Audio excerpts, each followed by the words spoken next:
You guys see me okay? Hear me okay?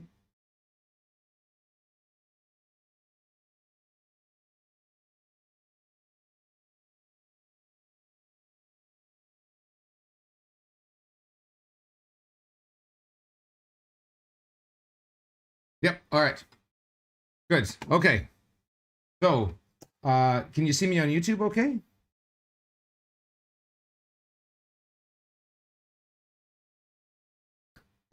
Redmond, it looks like you're on YouTube.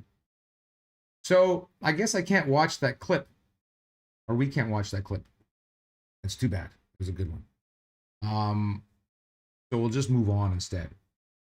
So, when setting up our 3D shots, I see a lot of young animators not really paying attention to the camera or not using the camera at all. What ends up happening is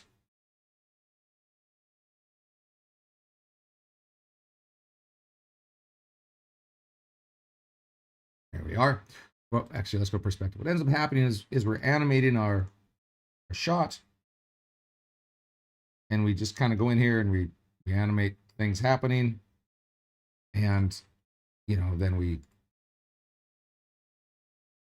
jump in and tweak the curves or whatever. And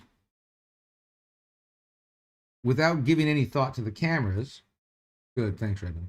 Without giving any thought to the cameras, we start to pose our characters and move our characters around. And we risk, well, I shouldn't even say we risk, we end up spending time on things that don't necessarily matter, because if we had our camera set up, we'd be able to see like, well, maybe we don't need to spend time on that because it's out of frame or whatever. So the first thing we need to do is think about our shot, how we're going to frame it, and set up our camera. Yeah. So what I do is, for a shot like this, so here's my sequences. I have this dinosaur walks out from behind, not a bit, walks out from behind whatever. Maybe I don't see. Pardon me. I think I opened the wrong file. Let's open up a better file. There's 2 monitor businesses. Tough to work with.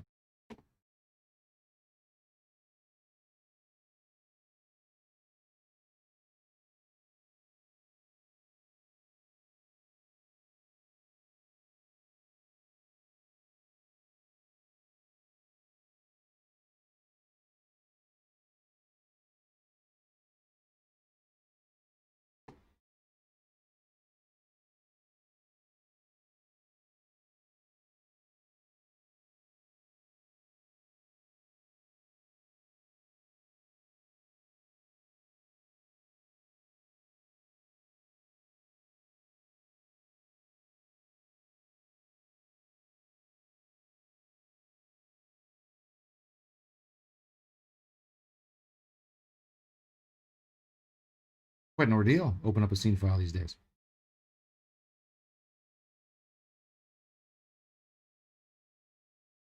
Come on, man.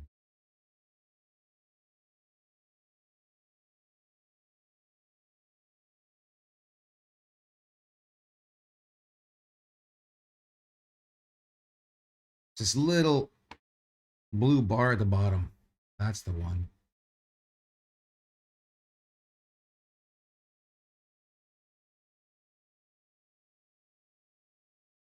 Okay, good. So the shot is this dinosaur comes walking out from behind a rock, as you do, and kind of looks around as you do, and then look out, here comes a tiger, jumps on his back, flings it off into the sunset. So that's the idea behind it. From this perspective, it doesn't look like much, and you can see there's lots of stuff with the tiger that is stretched, and there's all kinds of goofy bits happening. So my first step is to just exactly what I did here is just to block out the action. But before I start to block out the action, I have to start to think about how I want to compose this shot, where I want my cameras, Do I want multiple cameras? How do I want this thing to look? Now, some of us will draw up storyboards, which is great. I think that's, working in animation studios, if you're trying to get your point across, storyboards are a wonderful way to quickly get your point across because you can draw.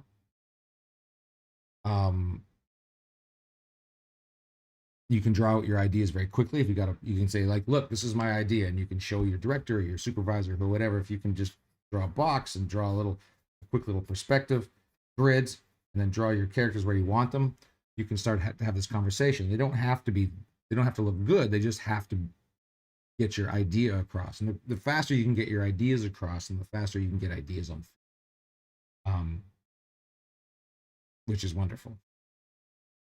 So I block this whole thing out first before I do any real detail. And there's probably more detail on this one than, because this is my splining pass. So there's certainly more detail, but in the beginning I just had them blocked out like what we'd call chess pieces. But I just wanted to do a quick play blast of this so you could see actually what was going on. See that it's not actually very pretty behind the scenes. Here comes my dinosaur. Hello. Hello. Rests for a second. Here comes my tiger. Oop. Uh-oh. That's gotta hurt. Woo! That's it. That's a whole scene. So, looks pretty silly from there, but if we go into my camera view now, in fact, I'm going to tear off my camera so we can see what the actual aspect ratio is. So the first thing that I do is when I create a camera is I tear it off. Then I put my main panel back to perspective. And now I can work within this panel, or work within my perspective panel, and then slide this over on another monitor, or just downsize it and put it up in the corner of the screen. But there's a few things I want to do first. I select this little icon here under view, that selects my camera, and I go into my attribute editor and I start to set up my attributes. And the first thing I do is I set my film aspect ratio. And from earlier, our aspect ratios can be what I think Maya defaults at 1.5, and I just find that too boxy, just a bit too square. 1.5 just means that it's half again as wide as it is tall. Yeah, so it's a little bit wide, but not terribly wide. If it was just set to 1, that's just a square. Well, it's not showing that here, so let's go down. There we go.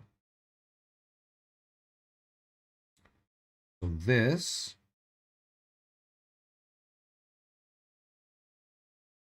this is with the aspect ratio set to 1, which is just a square. 1.5, which is default. Maya is a bit wider. I like 1.85, which is used a lot in cinema. And as I said in the aspect ratio video that we watched, certain directors like David Fincher just like stick to 2.35, which is very, very wide. And I think that looks cool too. In fact, if I had my way, I'd probably just always animate in 2.35. But let's go back to 1.85 because it's pretty good. And so then the next thing that I do when I'm establishing this shot in this dinosaur walking out, I set up foreground elements because I want to explore parallax. Hi. I want to explore some parallax. Now, parallax is just simply two objects at two different depths, and as the camera pans by them, they move at different speeds. We've all seen that. And you can see here my parallax with my foreground elements, they're moving faster than my background elements. And we just kind of do this wipe. And adding these foreground elements for parallax are, again, just really, really help show some depth in your scene, makes your scene a lot more compelling. And so and it's an easy thing to do, to just add a bit of add an object here and there to show a bit of that parallax, to add some depth to your scene. Camera walks around along with our hero dinosaur. We're low to the ground. We stay low to the ground until we need to give a nod to our tiger. Now my camera probably comes up a little bit early but it's just drawing our attention up here. We get a second, it just pulls our eyes up here, and then we have just a beat before we see this tiger come running out and jump. And then as soon as it jumps, I just do a quick zoom in so we can get tight in on the action. And one of the things you have to watch out for cameras with Maya is that you need to always have a bit of a, well, I think anyways, you always have to have a bit of a cushion. I remember I was working on a film, and I had a friend who wanted to join my crew, and I wanted him to join my crew, and so he sent me his demo reel, and I gave his demo reel to my boss, who was the head of the studio, or the head of the VFX department of the studio. And he said to me, your friend's demo reel? And I said, yeah. And he said, did you like it? And I said, yeah. And he said, why? I said, oh, I thought it was a good reel. And he said, that sort of, so what he said to me is, all of his cameras in his demo reel, they all stop. You can see them start and stop from their movement. And he said, like, as soon as I see CG cameras that don't have any cushion, slow in or slow out, I know that animator hasn't really studied cameras, and therefore I can't really trust them. That was a big lesson for me. So I always like to, because he was right, because when things stop in Maya, they stop more completely than they do in nature. So it would actually probably be near impossible to make a camera stop so hard and sudden as they do in Maya. So we want to always make sure there's a bit of a cushion so it doesn't feel jarring and it's not distracting. The last thing you want your camera to be is distracting. So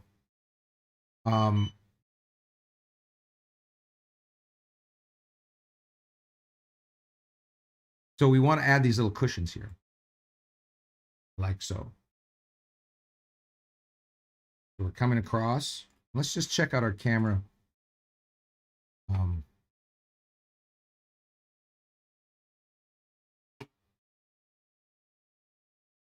Camera curves here.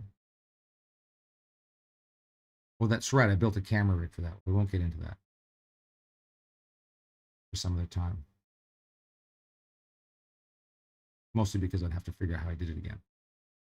We have these, you can see, like, even when the camera stops, I'll walk through here, I have this foreground element here that shows that there's still just a hint drift. See that? See this line right here? You can see there's just a little hint of drift there. We call it the imperceptible drift. Well, I don't know if we call it that. I call it that. I learned that from an animator by the name of Chris Bailey. He was the animation director for Fox on a bunch of films that I worked on with Fox. And he'd always talk about, we don't necessarily want to see things move. We just don't want to feel them stop. So he called that the imperceptible drift, meaning that there's movement, but you don't necessarily see the movement.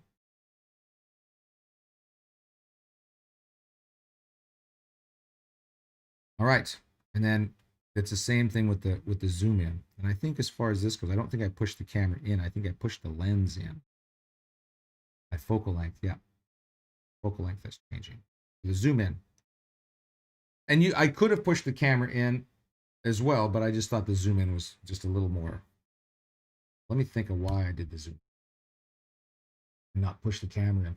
I think because the zoom in is going to flatten. It flattens the distance between things. So if I push the camera in, my focal length stays the same. So if I have a wide focal length, meaning, like, you know, the wider it is, the more sort of distorted it becomes on the edges, like a fisheye lens. If I push in camera with a wide lens, it's going to distort. If I zoom in, it's going to flatten, right? So the distance between in this situation, the distance between my characters and the rock behind them, as I zoom in, will flatten. So they won't look like, you can see like this edge of this rock and the rock behind it suddenly almost come together. Everything just kind of flattens out. Whereas if I was to push in, this edge of this rock would be sort of distorted and it would look like it was further away from the rock behind. That's the kind of idea.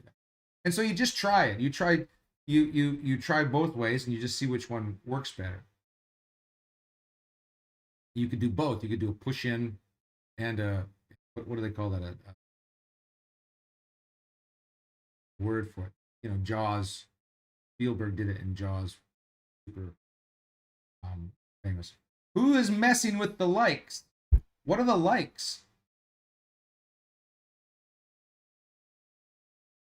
Is somebody giving me a lot of likes, or is somebody taking away my likes? That makes me feel different. All right, here's where I am with my camera.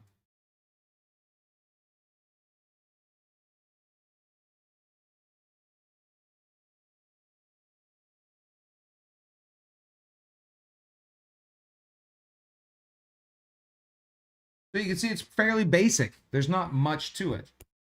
And we don't even want to notice it. We just want to watch this story. So I'm just doing my best to use the camera for good instead of evil. But you can see how the camera does so much. And when, you know, this wasn't all by, you know, this was a bit of trial and error as well. Like when the tiger first jumped down on the T-Rex, whatever that is, the dinosaurs. I know some of you guys are dinosaur nerds. Kick my ass if I call it T-Rex. But anyways, when the tiger first jumps down on the dinosaur, I just couldn't see it well enough, and so that's why I pushed in. I went, oh, just simply push in. The tiger has mega speed. So another, that reminds me of another thing to think about with cameras is I see a lot of cameras from young animators that are too wide. They'll leave all of this space. And so the idea with when I'm setting up cameras, the idea that I have is I only want to show what the audience needs to see to tell the story, nothing more. So I push my cameras in all the time to just say like, well, let's start with just showing exactly what you need to see. There was a screenwriter who said, you know, you need to hold a gun to the head of every one of your scenes and make it tell your audience only exactly what they need to know and nothing more, nothing less. I think the same thing is with cameras. Just make it show. You don't have to have this wide expanse. And I'll talk to animators and they'll say, or modelers or whatever, whoever's working on a shot. And you know, sometimes you get animators who model stuff, and I'll say your camera's super wide, and your composition is like your characters are really low. I had this. This is an exact thing that happened with me. It's like your characters are really low on the screen. Why are your characters so low on the screen? They're sort of composed like, make it up. You just sort of have this composition where they have their characters down here talking to each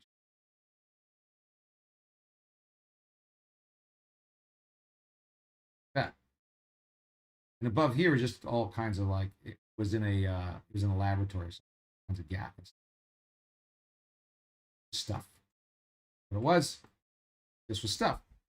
And I said, these two characters are talking. They're very, very low and small on screen. What gives? And this particular artist said, well, I just wanted to show off this model. No. Show off the model at another point in your demo reel.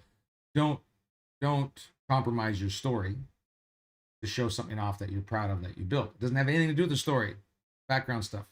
If it has something to do with the story, then push in on it, cut it together like that.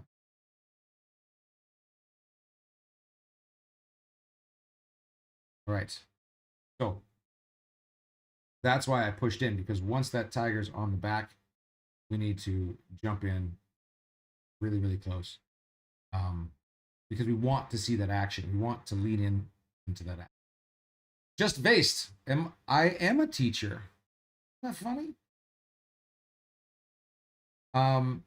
I mean, you know, I guess technically I'm a teacher. You'd have to ask my students. that's a good description.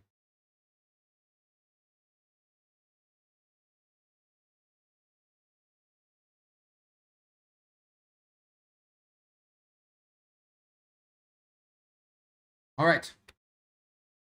So that's generally how I set up my Sebastian. Oh, just base, thanks. So that's generally how I set up my cameras when I'm first animating a scene file now, or animating a shot or a sequence or whatever. Now, when you work in a studio, in a film studio, which is mostly where I've worked. Well, primarily, I've worked in games only as much as animating cinematics and game trailers. I haven't animated gameplay, although I know people that have, and I know how it's done. I haven't worked in that aspect. But when you're working on a film like I've done, you're not typically, if you're in the animation department, your cameras are already set. So you open up your scene file and you work on your cameras, or you work on your scene camera set. You don't get to touch it typically because it's already been approved by the director. Now, if you work in previs, which is what I've done a lot of work in historically, previs animation is different in that you're actually animating the cameras. And I remember the first time I started working in previs on films, and the animation director for Tintin, a lovely man named Jamie Beard, said, "Can you animate cameras?" And I'm like, "Well, yeah, it's just rotation and translation. How hard is that?" Um, and then I started to animate cameras, and then I realized, oh, well, the person who I'm animating cameras for is an Oscar-winning filmmaker who has forgotten more about cameras than I currently know. And then I realized it was very, very difficult. So that's when I started to really, really study them and really study like how they're used as a storytelling element and not just used as a to show like pretty pictures. I'm going to grab one more resource here to share with you that I think is wonderful. Once again, and hopefully it's not YouTube, so hopefully it doesn't shut us down. But I want to talk about Brad Bird for a minute. Brad Bird. Oh, thanks, you guys. You guys are being so nice to me today. So, those of you that don't know, Brad Bird is the writer and director of The Incredibles, one of the greatest movies of all time, in my opinion. I love that film. And how Brad Bird started out, he went to Cal Arts. He was in the same class as John Lasseter, who you know was the head of Disney for quite a few years, and he was the head of the creative director at Pixar.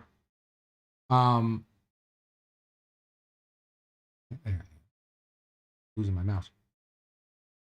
Brad Bird started out. He worked for a company called Klasky Chupo, I think it was called. And what they did is they were the animation company that directed and produced King of the Hill and The Simpsons. And so Brad Bird worked for them as a creative consultant.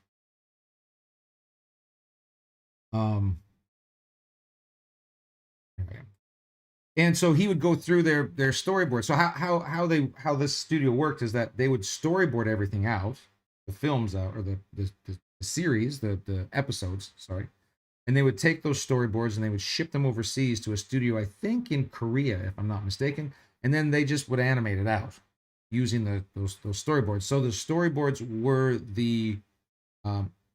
was the recipe. Like you had to follow the storyboards or else everything would fall apart. And Just Face, I do have a Twitter, but I never use it. I should probably use it. Thanks for asking. So they would bring Brad Bird in because he was such a great visual storyteller. And this is before he did his first breakthrough film was The Iron Giant. If you guys have seen The Iron Giant, it's absolutely brilliant. And then John Lasseter brought him over to Pixar to make The Incredibles. And the reason why he wanted to bring Brad Bird in is because at that point in time, Pixar was doing all these buddy movies, right? They did Toy Story, which was, you know, a buddy movie. They did Inc., which was a buddy movie. They were doing all these like buddy movies. You guys know what I mean by buddy movies? This is me and my buddy, and we're going to go off and create some hijinks. love to write with you about CG and compositing. Yeah, let's do it. Compositing is a wonderful arm of the VFX industry. You get to put in all the effects and stuff. Anyways, I want to go through, like, so Brad Bird at one point he wrote up this sort of like this little Bible for the studio he's working at, just to help them understand better composition. This is all about composition. So if you watch, you can see he's drawn over these existing storyboards. And the first thing that I noticed with this is that he brings, exactly what I was saying earlier, he brings the camera down, right? So if you look at this, the way this is composed before he draws this box on it, there was a ton of headspace up here. Same thing here. There's all this headspace. He fills the screen, right? It's a funny thing. I did I fell victim to the same issues when I first started blocking out my shots. I always left too much headspace. All my shots looked like this. I don't know why we do it, but we always seem to, or most of us seem to, in the beginning, compose our characters low in frame, where this is much better.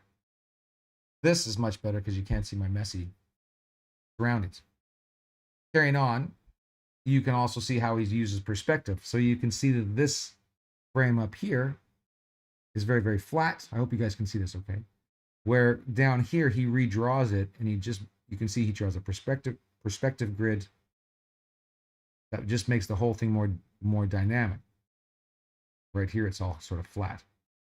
This is a great example of he wants to break up these parallel lines. So you see how Bobby here is leaning on the banister, but the banister is parallel to the edge of the frame. Again, flattens everything out. Here, he drops the camera a little bit lower so you can see the ceiling. He draws a grid for the ceiling. And then he changes the angle of the banister. Here again, like I was saying earlier, he just tightens everything up. Gets rid of all the stuff you don't need. Here again, tightens everything up. Tightening stuff up. By tightening up, I just mean he's just pushing the camera in. The same thing I did with the dinosaur and the tiger. Peter's animation. Are you asking me what time it is here? Is that a question? Like 2 a.m. No, I'm kidding. It's 10:30. This is really great how he shows like how their heads are kind of parallel here on screen. So he just changes it. He just adds, again, perspective lines. Here as well, he's got this shot. It's kind of flat.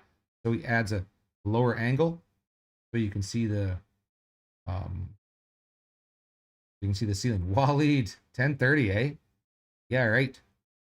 Let's see. Let's go on. Let's move on. This is a great one too. See how he just fills the screen, gives you more perspective. Yeah. Makes it more compelling to look at. Here he cleans this thing up. Clean up composition, he says, like this. He's so good at this.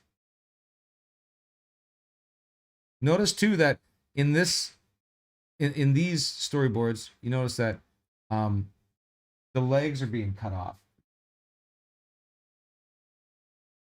Here, they're not. Same thing here. He takes this composition and he just pushes it. Way more dramatic. It seems so easy. AM, Peter. Sorry, 10:30 a.m. It seems so easy when you see it. Oh, correcting my notifications off. My apologies. But it's really, really difficult to do. And the first, the first place to start is, what I did is when I years ago when I first saw The Incredibles and it came out, and I went to see it probably 3 or 4 times in the theater. I couldn't. But then when it came out in DVD, I bought it. I would I would watch it, and every time the camera would change, I would pause it and I would draw what I saw. And then I'd play it, and as soon as the camera would change, I'd pause. I was just so in to know, what the inner. So I would storyboard it. And in it, I was also building up a sort of visual vocabulary on how things are composed. It was a wonderful exercise. but I did it a lot when I started composing shots. And one of the reasons why I ended up working in previs is because I just had this idea on how cameras work and really quantify it. You know, I didn't really know why. I just knew that it worked. On Tintin doing animating cameras, Peter Jackson had a video series called Hollywood Camera 101. Oh, you're in Dubai, 10:30 p.m. Like, we're 12 hours. Look at us. And the watch quantified all the stuff that I already knew, but I remember the animation director that said that he didn't like that. He didn't like to quantify, just had a feel for it. And it was important to him that he didn't quantify it because he didn't want to stop. And he was wonderful at cameras. He set up like beautiful shots that, you know, he would do a sequence of cameras and you'd watch it and be like watching a movie in previs. It was so perfect and everything cut beautifully together. Like, he had a real talent for it. But he didn't know why it worked. He just knows when it works and he knows when it doesn't. And he said by quantifying, he didn't like to quantify.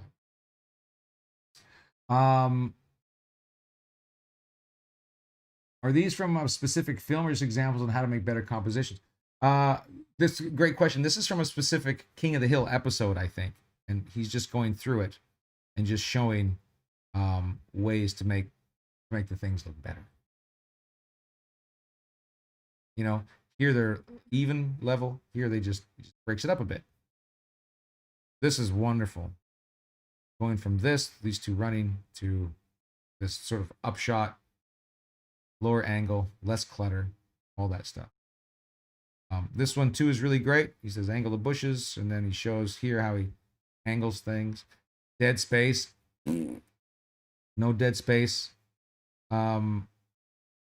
This is a really weak composition. Like, he doesn't pull any punches, that's for sure. And he's right. It's a really weak composition. You see that he draws perspective lines to guide him. Always with the perspective lines. If you don't have perspective lines, everything looks flat like this. This is available if you just, it's on a website called Animation Meet. Animation Meet, MEAT. But if you just Google Brad Bird on composition, it'll pop up. Hey, Mark, maybe paying attention to traditional cinematography can help you train your eye for composition, right? Absolutely, Sebastian. Absolutely. I mean, that's one of the reasons why I studied the Michael Clayton, because it didn't seem, at the time we were studying all these big fantasy films and these action cameras, which are great and have a real art to them for sure.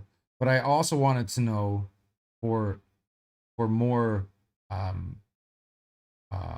less grandiose stuff.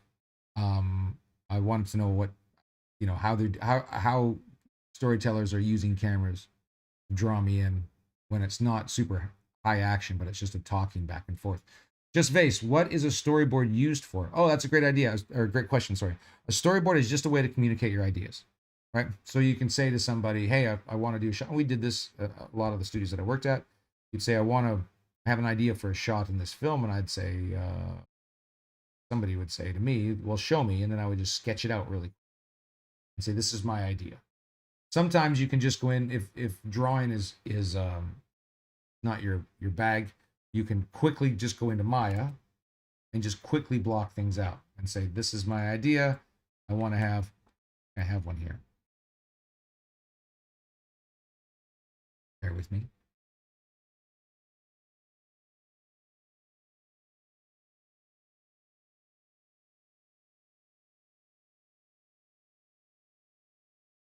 We do what's called in Maya, when you're blocking things out.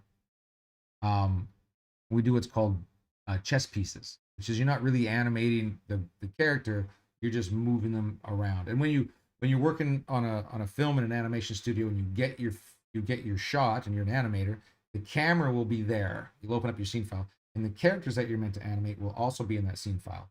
And they'll be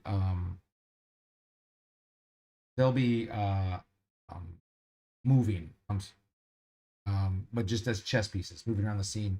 So you'll know where they're supposed to be at what time if the camera's moving and stuff. It just kind of gives you a ballpark idea, and then you delete the animation off your characters because it's just they're just being animated on this, all these things just have a character node. So the layout artist would have, or the previous artist even, would have just animated them, with using this node here, which I think is kind of what I have going on. I don't think there's a lot of animation. Oh, there's more than I thought there would be. I do have some versions. Try this one. To get an idea on how it plays out.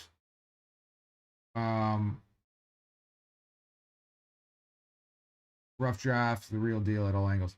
Yeah, exactly. Just all what we're doing all the way down the line, when you go and see a film, it's just a storyteller communicating their story idea to you.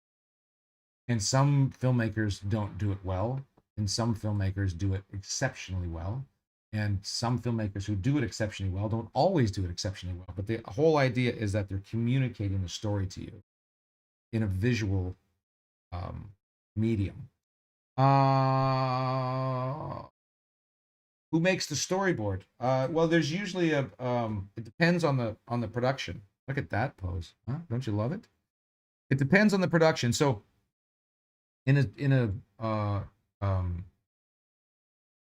CG studio like DreamWorks or Pixar, Disney, there's a whole crew of storyboard artists, and they before the film goes into the production pipeline, it stays in storyboard. So the storyboard artist blocks it all out.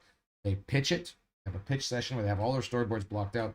They walk through it with the director, happening in this shot and this shot and this shot, and they has revisions. They go back and forth.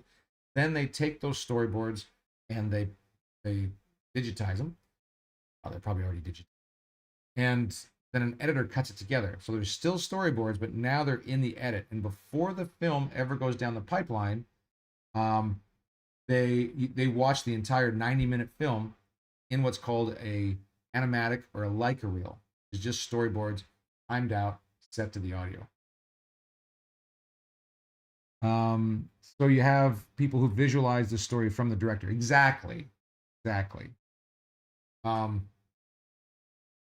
then in a VFX studio, which is where I mostly worked, you it's a little bit different, and we did previs, which is kind of like storyboarding, but it's in Maya, and you're putting together sequences using digital doubles and whatever you need. So I did that on the Hobbit trilogy as well. I did previs, and you still use storyboards, but only in a few cases. We would sit down on the Hobbit, for example. We would sit down and say, we have this sequence coming up. Who's got some ideas of some shots for this sequence? We'd say the chariot chase. And so we would come up with ideas for that, and then each one of us would go back to our desks. We'd do a shot. We'd animate a shot, and then we'd send that shot in to Peter, who was filming, and he would, in the mornings, he would go on set with all his actors, and he would open up all of our emails, and he would look at our shots. We'd email him our shots, just play blasts out of Maya, and he'd say, I like this one, let's set up for that, and then his crew would set up for it, and they would.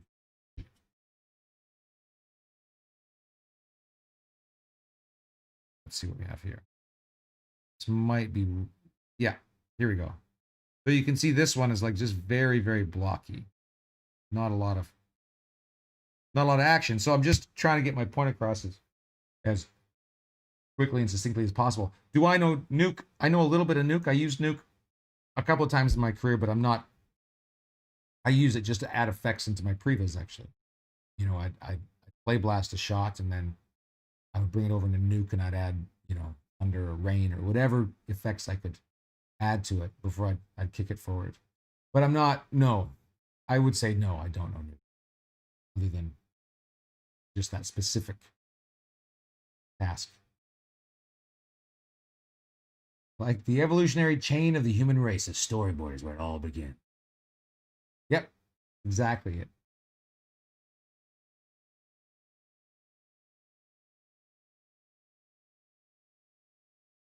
Anything that I do in Maya in 3D has all been informed from live action films, cartoon films, 2D films. Redmond, is it worth it to learn Nuke? Well, I think it's always good to learn everything. It all depends on what you want to do. For a lot of you that are heading into a VFX career or an animation career, it's difficult to know what you should be focusing on. I often have students ask me, I model, I know how to model, I like lighting, I like animation. What should I do? I like rigging. What should I do? Kind of lost. What should I focus on? And my answer is always focus on the thing that you like doing. Focus on the thing that you do when you don't have anything to do. So and then once you get, for me, like I got to be my animation skills got to a point where I became employed as an animator on films, and then it just stayed that good. You know what I mean? Then it was like, okay, well now I'm doing it, and of course, I as an animator, I grew very quickly once I was doing it 8 hours a day. I got much better at it, but I stopped. Well, I didn't completely stop. I should kept learning. I storyboard for the Incredibles, and I still animate on the side, and I do the second club one. Anyway, but you kind of get to where you're going, and then it just becomes different. And I found that that I had a certain talent for, but I had a certain niche around organizing people and leading teams, and so then I started doing that, and I sort of for a large part of my career, I didn't do any animation. I just told people what to do. No, see, blocked. This is blocking. Woo! What? And so these are just poses I just threw together. I mean, not just poses, everything's poses, but these are just a series of poses I threw together to just block the thing out.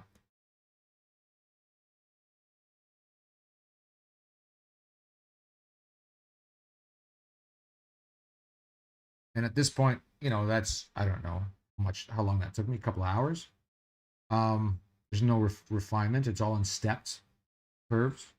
So I can bang that out in a couple hours, and then I can say to my director or whoever has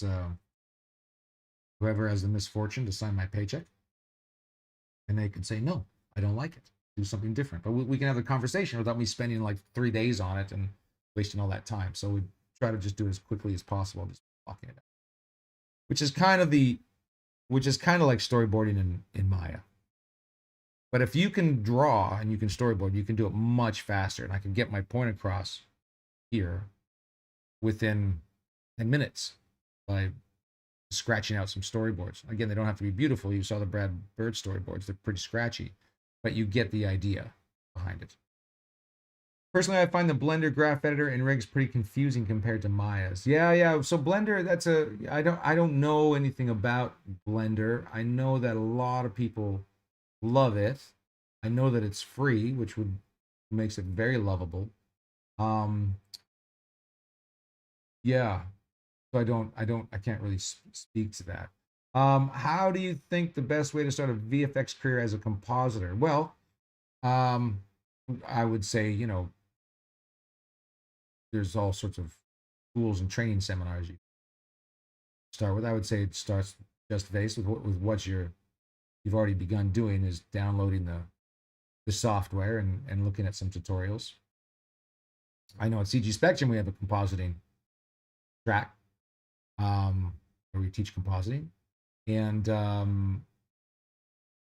it's kind of a tough one because to learn how to composite, you need all the elements to composite. So what happens when you're compositing is that how the pipeline works is that the modelers build all the assets, and then that gets thrown into animation, and the animators make it move, and at the same time, layout is putting all the assets together, and the previous is doing the cameras. So, Waleed, yes, Unreal Engine is brilliant. You can get on Alan McKay's mentoring program. Alan is, I know Alan, he's an excellent resource.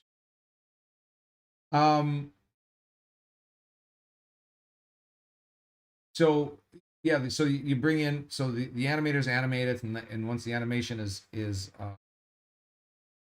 approved, all this stuff goes to lighting, and then the lighters bring in the cameras and the animation and the assets and all this, set up the lights, and then they render out passes. Render out a pass that's just the background. They'll render out a pass that's just the characters. They'll render out a pass that's just the shadows. They'll render out a pass that's just the speculation or specularity. They'll render out all of these different passes, and then that gets handed to the compositor, and the compositor brings all the different passes, and they stitch them all together. Sort of like Photoshop layers idea. And then you can add, compositor can add in some detail or effects. They can change the colors of stuff. They can color time it, all these different. So it's pretty involved. You're at the very end of the pipeline, so it's fairly high stress. Well, because you're at the end of the deadline, but lovely. Could you please give some tips on camera shaking from your experience? What I would say, my biggest tip on that for camera shaking would be, if you're going to shake the camera, shake it with translations. Do not shake it with rotations. So if there's an impact and the camera shakes, a little bit of translate Y, maybe a little bit of X. And so what I do is I'll just go through, and when I want my camera to shake, I'll just walk through and just set keys, and then just offset the keys all the way down, and it'll get progressively smaller. So the first couple keys will be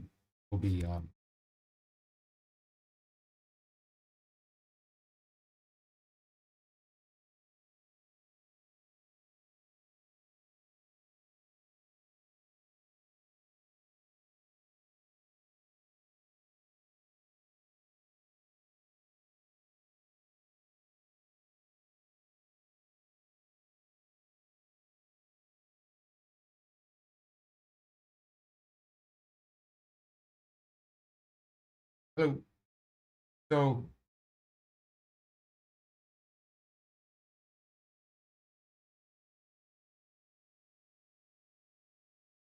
so if you're going to go through here and make a camera shake, what I do is kind of go through, set a bunch of keys. Then I'll go to my translation Y. This is kind of a quick and dirty way to do it.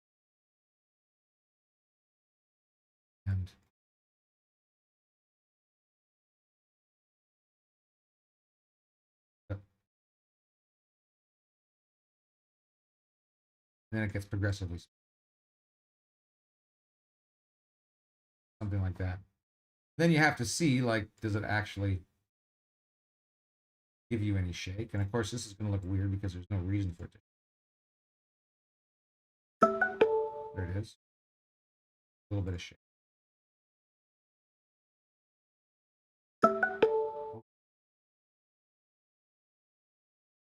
Like so. That's a little fast and kind of like. Brr. So then, if that's the case, then you go in and you spread things out a bit. Kind of the same way you do a bouncing ball. The reason I ask is because back when I was my education teacher told us to stay away from animating the cameras altogether. They said that it was another person's job. Well, sure, I guess, but no. If you're looking to learn about filmmaking and about animation, about visual effects, cameras are an integral part to that. And if they're a enormously important storytelling component.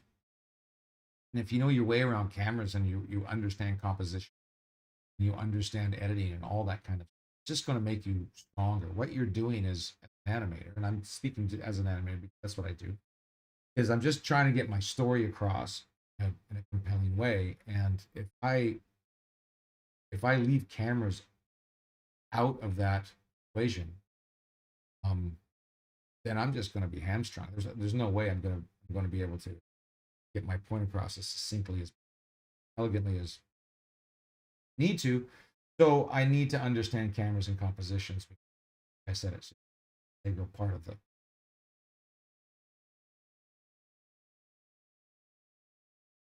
I started with a Blender, but now I'm planning to switch to Maya, and I want to learn character modeling in Maya because Maya is better at modeling to popularization. And also, most of the artists that are teaching character modeling in Blender are the ones who Maya before. Yeah. I can't really, Peter's animation, I can't really speak to that about what modelers use. I know a lot of people using ZBrush, of course, but Maya is still the standard. I just want to go back real quickly to what Waleed said earlier about the Unreal Game Engine, and that is, if you have any desire to learn the Unreal Game Engine, I would say do it. There's a huge drought for Unreal artists, and really the for my money, if I was starting out again, that's where I would go. Real. All right, that's the end. That's it. 10:53. I'm 3 minutes over my deadline. Thank you, everyone. It was wonderful to see you all. I super appreciate you all weighing in with your questions and your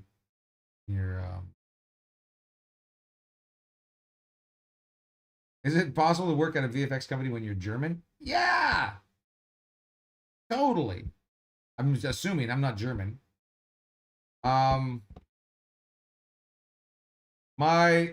My Twitter, I don't really, I mean, it's just my name, I guess, probably. I haven't been on Twitter for years. I don't know. Find out. But you could probably just go on Twitter and look up my name. Thank you, Kirsty. It was good to see you. Just Vase, everybody else, thank you so much. Gotta run. Have a wonderful weekend, and we'll see you next Friday. Bye.